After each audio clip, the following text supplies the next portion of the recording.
আজকে একটি বই নিয়ে কথা বলবো। বইটির নাম অন্ধকারের বস্ত্রহরণ। লিখেছিলেন এস.এম. জাকির হোসেন।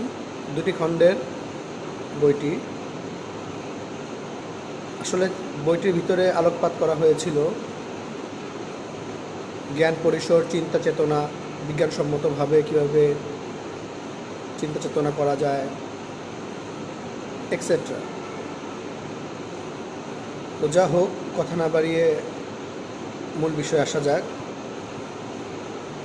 আমাদের সমাজে অনেক লোক বসবাস করে, এক একজন এক এক রকম হয়ে থাকে, আমরা জানি।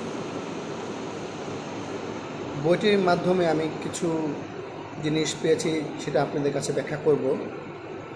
তার আগে একটু ধন্যবাদ জানিয়ে দিই, এই বইটি পড়ার জন্য আমাকে ইন্সপায়ার করেছে আমার এক বন্ধু, তাকে অশেষ ধন্যবাদ।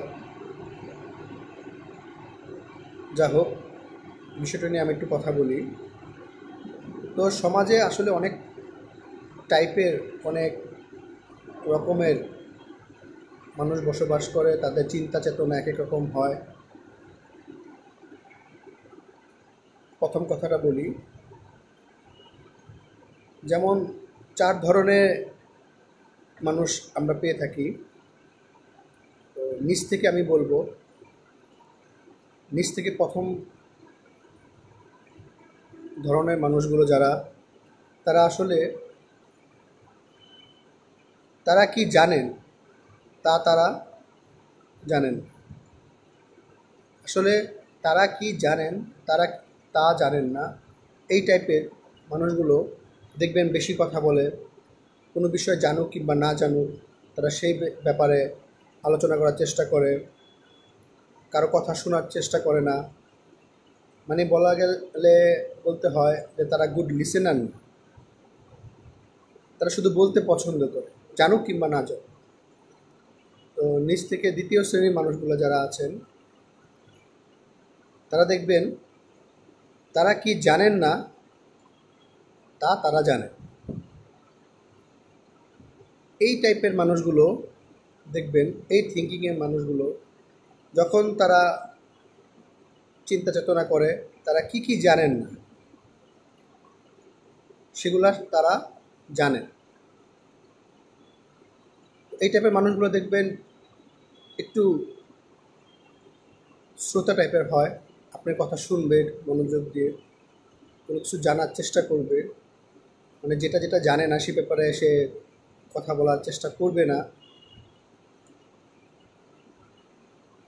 এবং আপনার কথাগুলো সে মূল্যায়ন করার চেষ্টা করবে। মানে এই টাইপের মানুষগুলো শ্রোতা হিসাবে খুব ভালো হয়। তারা জানে না এমন ব্যাপারে আলোচনা করার চেষ্টা করে। নিচ থেকে তৃতীয় টাইপের মানুষগুলো, তৃতীয় ধরনের মানুষগুলো, তাদের চিন্তা চেতনা হয় এরকম, তারা কি জানেন তা তারা জানে। তখন তারা কি জানেন সেগুলো তারা জেনে কথা বলে, তারাও ভালো লিসেনার হয়। দ্বিতীয় শ্রেণী থেকে, নিচের লেভেল থেকে, দ্বিতীয় শ্রেণী থেকে তারা ভালো লিসেনার হয়ে থাকে। আপনার কথাগুলো মনোযোগ দিয়ে শুনবেন এবং সেটা নিয়ে একটু চিন্তা চেতনা করবেন। আপনি কি সঠিক বললেন কি বললেন না সেটা নিয়ে তারা বিশ্লেষণ করবেন, ভাববেন। দেন ওই ব্যাপারে যখন সে জেনে যাবে, তখন অন্য কারোর সাথে বা আপনার সাথে সে ব্যাপারে কথা বলবে। না জানা বিষয়ে তারা কখনোই কথা বলবেন না। তারা একটু চুপচাপ টাইপের মানুষ হয়ে থাকে। যা হোক, এই পরিসর থেকে যে যখন সে আরও উন্নত হয়, প্রথম ধাপে চলে যায় উন্নতর দিক থেকে, আর নিজ দিক থেকে লাস্ট ধাপে চলে যায়, সেটা হচ্ছে তারা কি জানেন না তা তারা জানেন। মানে তারা জানতে জানতে জানতে এতটাই জেনে ফেলেন, তারা আসলেই জানেন না তারা কি জানেন না। আসলে এই টাইপের মানুষগুলো মনীষী টাইপের হয়। আমাদের যেমন রবীন্দ্রনাথ ঠাকুর এক্সাম্পল হিসাবে, আরও আমাদের অন্যান্য মানুষগুলো যারা অনেক জ্ঞানী, যাদেরকে আমরা ফলো করি, যাদেরকে নিয়ে আমরা বিশ্লেষণ করি, সেই টাইপের মানুষগুলো এই শ্রেণীতে থাকে। তারা জানতে জানতে জানতে এতটাই জেনে ফেলেন, তারা ভুলে যান তারা কি জানেন না। তারা শুধু দেখবেন শ্রোতা হিসাবে সবচেয়ে উত্তম, এবং যখন কথা বলবেন খুব ভেবে চিনতে রিসার্চ করে একটা কথা বলবেন। তাদের একটা ওয়ার্ডও ভুল কথা বলবেন না তারা।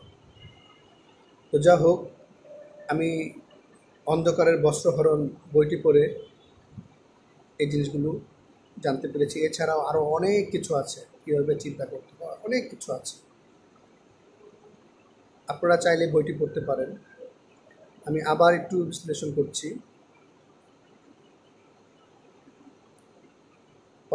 নিচ থেকে প্রথম শ্রেণীর মানুষগুলো, আপনি কি জানেন তা আপনি জানেন না।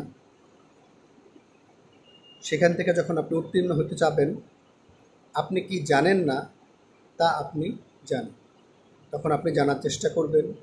তার থেকে একটু উন্নত হতে হলে আপনি কি জানেন তা আপনি জানেন, তখন আপনি এক্স্যাক্টলি বুঝতে পারবেন যে আপনি কি জানেন। তার থেকে আরও উন্নত হতে হলে জানতে হবে, প্রচুর জানতে হবে। তখন আপনি শেষ পজিশনে চলে যাবেন। তখন আপনার মনে হবে আপনি কি জানেন না তা আপনি জানেন। আমি ব্যক্তিগতভাবে মাঝে মাঝে চেষ্টা করি দ্বিতীয় শ্রেণীতে আসার জন্য, যে আমি কি জানি তা আমার জানতে হবে। কিন্তু এই সমাজে বসবাস করতে গেলে, সমাজের সাথে চলতে হলে অনেক সময় ভুলে যাই, তখন আবার ওই নিচু লেভেলে চলে যাই। অনেক সময় না জেনে অনেক কথা বলে ফেলি, যেটা আসলেই একদম উচিত না। শ্রোতা হিসাবে নিচু লেভেলে চলে যাই, শুনতে চাই না, বলতে চাই। তো আপনি কোন ধাপে আছেন আপনি বিশ্লেষণ করুন, এবং একটি একটি করে ধাপ এগিয়ে যান। ধন্যবাদ সকলকে।